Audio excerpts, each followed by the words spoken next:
नमस्कार दर्शकों, airports authority of India से आपके लिए जूनियर असिस्टेंट की वैकेंसीज आई हैं और 89 इसमें वैकेंसीज का नंबर है।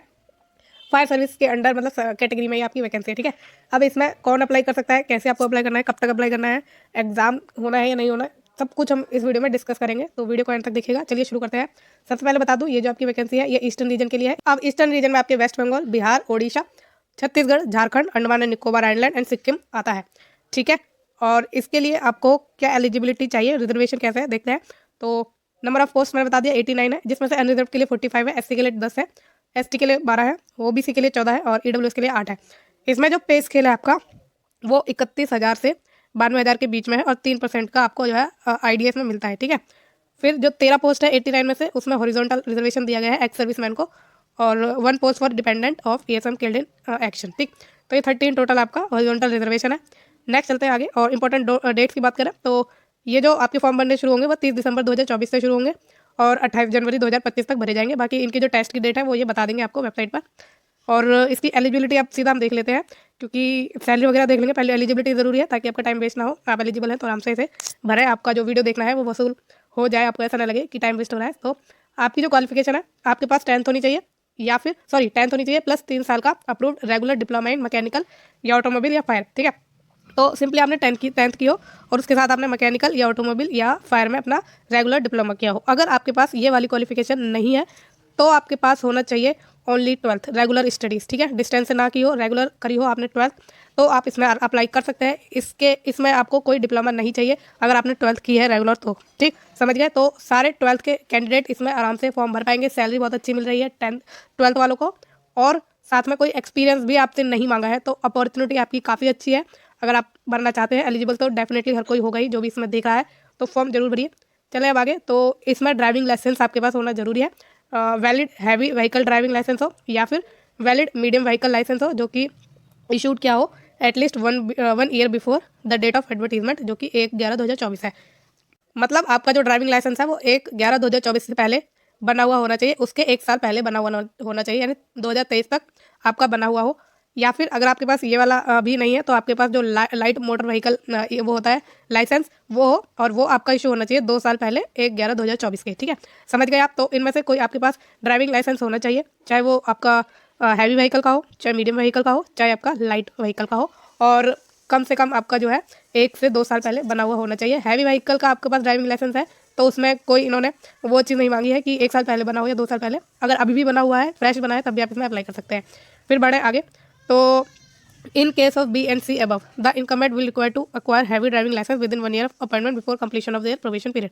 तो अगर आपके पास मीडियम या लाइट व्हीकल ड्राइविंग लाइसेंस है तो आपको जो है अपॉइंटमेंट के 1 साल के अंदर अंदर हैवी ड्यूटी ड्राइविंग लाइसेंस बनवा लेना है, ठीक है। जब आप सेलेक्ट हो जाएंगे, उसका जो प्रोबेशन पीरियड होगा अपॉइंटमेंट का, उसके 1 साल के अंदर आपको अपना हैवी व्हीकल ड्राइविंग लाइसेंस बना लेना है।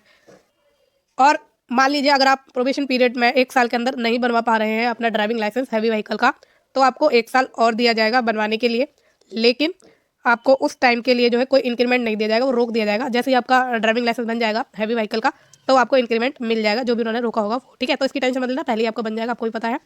तो उसके बाद आपको कोई एक्सटेंशन नहीं दिया जाएगा, ठीक है, ये भी ध्यान रखिएगा। तो आपको कम से कम 2 साल के अंदर अंदर बनवा लेना है अपनी ज्वाइनिंग के। फिर temporary learning licence will not be accepted, तो जो लर्निंग लाइसेंस होता है वो एक्सेप्ट ये नहीं करेंगे। ये तो हो गई आपकी क्या सारी एजुकेशनल आपकी एलिजिबिलिटी। अब आपकी आई साइट की बात करें, ये आपकी बोथ मैन एंड वुमेन के लिए है। तो 6/6 होनी चाहिए with each I without glasses, ठीक है। ग्लासेस के बिना 6/6 होनी चाहिए आपकी विजन, और ये डिस्टेंस विजन है। नियर विजन आपकी होनी चाहिए N5 with each I without glasses. Visual evaluation is for each I individually, ठीक है। कलर विजन की बात करें तो नॉर्मल होनी चाहिए, जो कि डिटरमाइंड बाय इशिहारास चार्ट्स, ठीक है। तो होता है कोई आई का ये चार्ट, तो उसके अकॉर्डिंग आपका कलर विजन नॉर्मल होना चाहिए। नाइट ब्लाइंडनेस आपकी नहीं होनी चाहिए। Field of vision each eye should have full field of vision as determined by confrontation test. तो आपका जो दोनों आंखें हैं वो फुल फील्ड विजन होनी चाहिए उसमें, और जब कन्फ्रंटेशन टेस्ट होगा तब। फिर refraction error, no refraction error acceptable. तो रिफ्रैक्शन जैसे आपका जो भयंकरपन होता है ना, वो चीज़ इसमें नहीं होनी चाहिए। As a functional requirement colour blindness and और night blindness will be a rejection criteria. तो अगर आपके पास मतलब अगर आपकी किसी भी तरह की ब्लाइंडनेस है, कलर या नाइट, तो आपको जो है रिजेक्ट किया जा सकता है। नेक्स्ट बात करें, हियरिंग नॉर्मल होनी चाहिए, स्पीच नॉर्मल होनी चाहिए। हाइट की बात करें तो मैन के लिए उन्होंने मांगी है 167 सेंटीमीटर और वुमेन के लिए मांगी है 157 सेंटीमीटर। और इसमें हैशटैग दिए गए हैं 2, तो वो भी देख लेंगे इसका मतलब क्या है।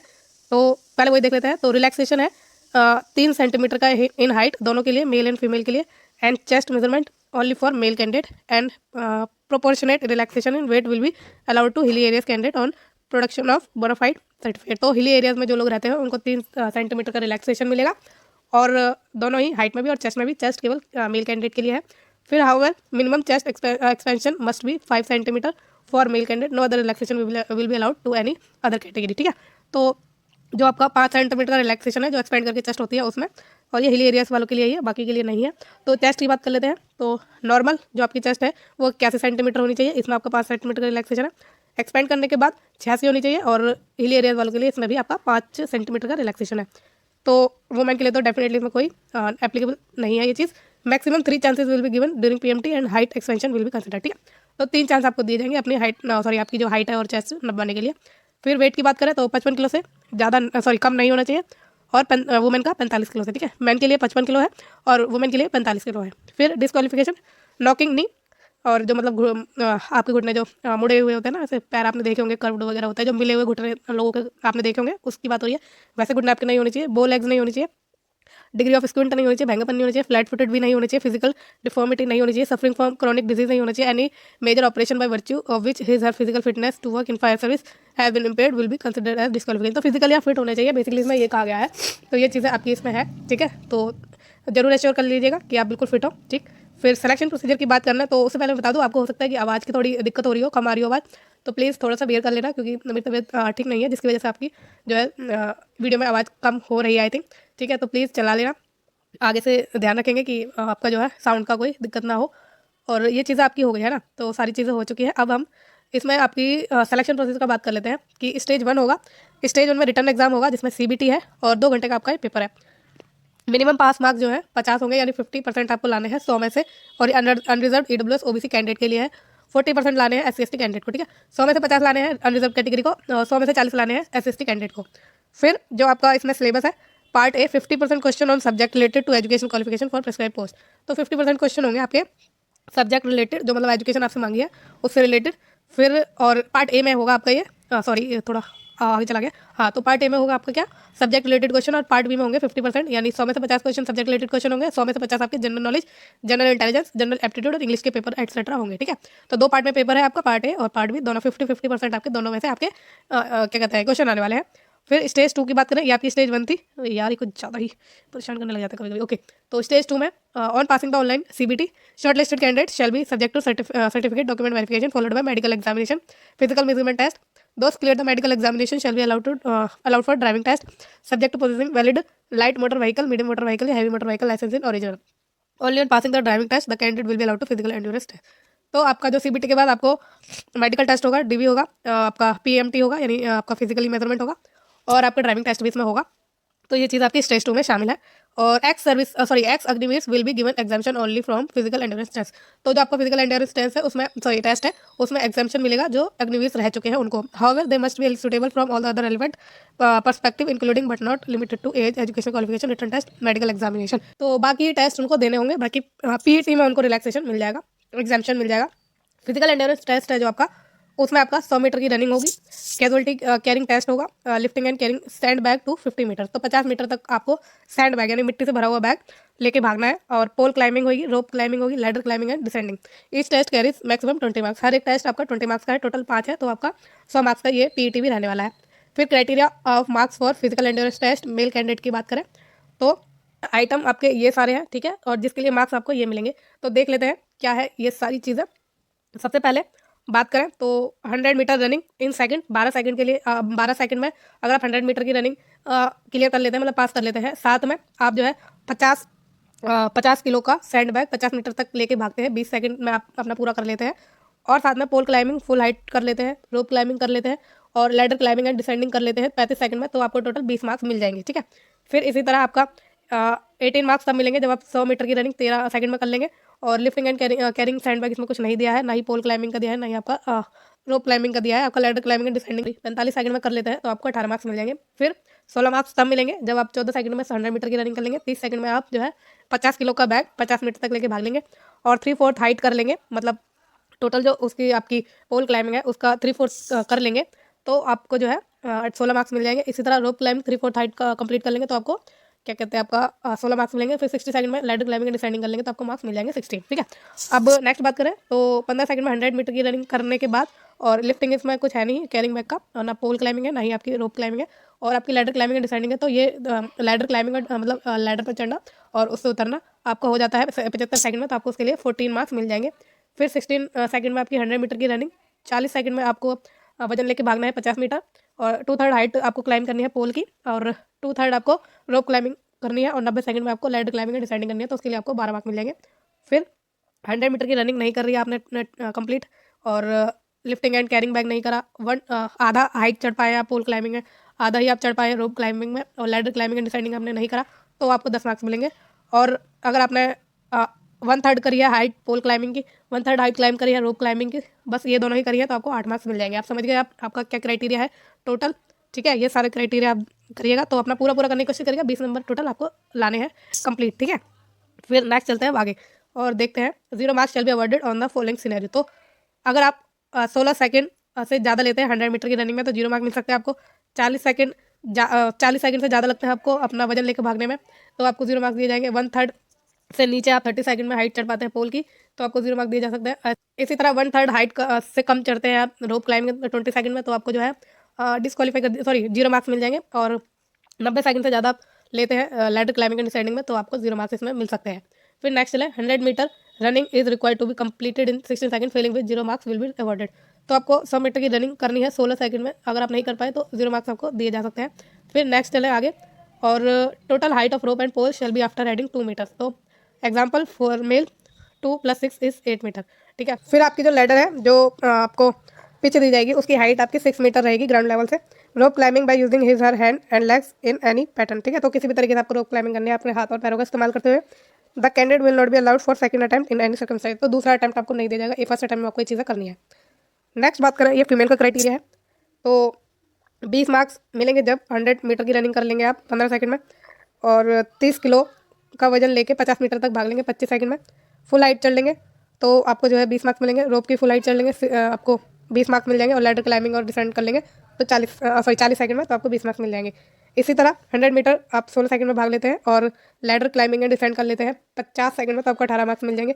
फिर 17 सेकंड में 100 मीटर की रनिंग, 35 सेकंड में आपको जो है 30 किलो का बैग लेके भागना है 50 मीटर तक, और 3/4 हाइट चढ़ लेते हैं आप पोल की, 3/4 हाइट चढ़ लेते हैं रोप की, और 65 सेकंड में आप लैडर क्लाइंबिंग एंड डिसेंडिंग कर लेते हैं, तो आपको 16 मार्क्स मिल जाएंगे। फिर 18 सेकंड में 100 मीटर की रनिंग, और 80 सेकंड में लैडर क्लाइंबिंग एंड डिसेंडिंग, तो आपको 14 मार्क्स मिल जाएंगे। फिर 19 सेकंड में 100 मीटर की रनिंग, और 45 सेकंड में आप जो है 30 किलो का वजन लेके 50 मीटर तक भाग लेंगे।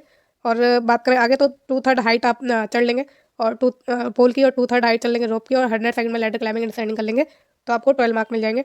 और आधा अगर आप पोल चढ़ पाते हैं और आधा रोप की क्लाइंबिंग कर पाते हैं तो आपको 10 मार्क्स मिलेंगे। और 1/3 हाइट चढ़ लेते हैं पोल की तो आपको 8 मार्क्स मिलेंगे, और 1/3 ही चढ़ लेते हैं रोप की तो आपको 8 मार्क्स मिल जाएंगे। इस तरह से ये फीमेल के लिए क्राइटेरिया है, और जो ऊपर वाला था वो आपका मेल के लिए था, ठीक है। शायद मैंने बताया नहीं, ये आपका मेल के लिए था, है ना, और जो नीचे वाला है आपका वो आपका फीमेल के लिए है, ध्यान रखिएगा, ठीक।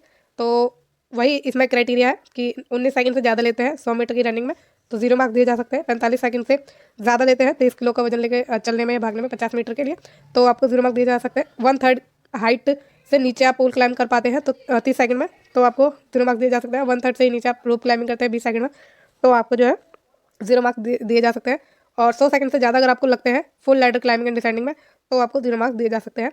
अब जो 100 मीटर की रनिंग है is required to be completed in 19 second, ठीक है। तो 19 सेकंड में आपको 100 मीटर की जो रनिंग कंप्लीट करनी है, वरना आपको जो है 0 मार्क्स दिए जा सकते हैं। A total height of rope and pole shall be after adding 2 metres, example for female 2 + 4 6 metre, ठीक। फिर नेक्स्ट बात करें, लैडर की पिच आपकी 6 मीटर की रहेगी ग्राउंड लेवल से, और रोप क्लाइंबिंग किसी भी तरीके से करनी है, और जो आपको सेकंड टाइम इसमें नहीं दिया जाएगा। अब बात करें कि फिजिकल एंड्योरेंस टेस्ट में मेल और फीमेल दोनों को 100 में से 60 मार्क्स लाने हैं, ठीक है। किसी भी हालत में आपको 60 मार्क्स लाने हैं, 100 में से 60% मार्क्स लाने हैं। फिर नेक्स्ट चले आगे, तो ये आपका क्वालिफाइंग इन नेचर है ये टेस्ट, सबसे पहली बात ये नोट कर लीजिए। और आपको 60 मार्क्स स्कोर करने हैं in the 5 prescribed physical endurance test, ठीक है, 5 में ही। फिर the final merit list respect of selection for the post of junior assistant fire service shall be made on the basis of written examination marks, जो कि CBT है, ठीक है। तो फाइनल जो मेरिट लिस्ट बनेगी वो आपकी सिर्फ और सिर्फ सीबीटी के बेस पर बनेगी। अब नेक्स्ट बात करें तो आपकी इसमें ट्रेनिंग होगी, सिलेक्शन के बाद की बात हो रही है। इसमें आपकी ट्रेनिंग होगी 18 वीक्स की। फिर नेक्स्ट बात करें तो इसमें आपकी ट्रेनिंग होगी 18 वीक्स की, दिल्ली और कोलकाता में होगी, दोनों जगह होगी, ठीक है ना। कुछ दिन आपकी दिल्ली में होगी और कुछ दिन आपकी कोलकाता में होगी। फिर जो ट्रेनिंग का पीरियड है आपका, उसके दौरान आपको जो है 25,000 रुपये का स्टाइपेंड मिलेगा पर मंथ का। और आपको जो है सिक्योरिटी बॉन्ड भी देना है इसके लिए, ठीक है, कि आप एक टाइम पीरियड से पहले ये जॉब नहीं छोड़ सकते, उसके लिए सिक्योरिटी बॉन्ड लेते हैं, ठीक है। तो ये हमारे लिए इतना इंपॉर्टेंट नहीं है, आप चाहे तो पढ़ सकते हैं, ये आपको जो है इस वीडियो के डिस्क्रिप्शन बॉक्स में PDF मिल जाएगी। फिर एप्लीकेशन फीस की बात करें तो 1,000 रुपये की फीस लगेगी अगर आप जो है अनरिजर्व OBC या EWS कैटेगरी से हैं, और women SC ST ex serviceman candidate को, और साथ में अप्रेंटिस जो होते हैं, अप्रेंटिसशिप जिन्होंने करी हुई होती है, उनको जो है एग्जाम्प्ट किया गया है फीस से, उनको कोई फीस नहीं देनी है। Airport Authority of India will accept fees through online, तो आपको जो ऑनलाइन फीस जमा करनी है और नॉन रिफंडेबल आपकी ये फीस है, ठीक है। और फीस जमा करने के लिए आप फॉर्म के टाइम ही जमा करेंगे। अब एक गाइडलाइन है आपकी फॉर्म जमा करने की, बाकी चीज़ें तो सब कुछ मैंने आपको बता दिया है, सारी इंस्ट्रक्शन इसमें दी गई है। और सैलरी भी शायद मैंने आपको बता दी है कि कितना पे स्केल है, शुरू में ही बताया था, है ना। तो देख लेते हैं एक बारी आपका एमोल्यूमेंट कितना रहने वाला है। तो ये आपकी डेट थी, ये रहा एमोल्यूमेंट। सैलरी जो थी आपकी, वो आपकी थी 31,000 से 92,000 के बीच में, प्लस 3% का आईडीए। और इसके साथ भी आपको और भी बेनिफिट मिलेंगे, जैसे DA पक्स HRA वगैरह सब कुछ इसमें आपको मिलेगा। Gratuity, social security scheme, medical benefit जो भी सरकार में मिलते हैं वो सब आपको मिलेगा, ठीक है। तो आपको पता ही है कि आपको एयरपोर्ट अथॉरिटी ऑफ इंडिया एक मिनी रत्न कंपनी है जिसमें सरकारी बेनिफिट दिए जाते हैं। मिनी रत्न हो गई, महारत्न हो गई, नवरत्न, एक तरीके से आप सरकारी कंपनी में ही काम कर रहे होते हैं, मतलब आपको सरकार के ही सारे बेनिफिट दिए जाते हैं। तो वीडियो को हम करते हैं यहीं पर खत्म। बाकी आपको वीडियो कैसी लगी है मुझे कमेंट के द्वारा जरूर बताइएगा, और फ्यूचर में रेगुलर वैकेंसीज के अपडेट्स के लिए, इन टाइम नोटिफिकेशन के लिए प्लीज इस चैनल को लाइक, शेयर और सब्सक्राइब करना ना भूलना। Thank you so much.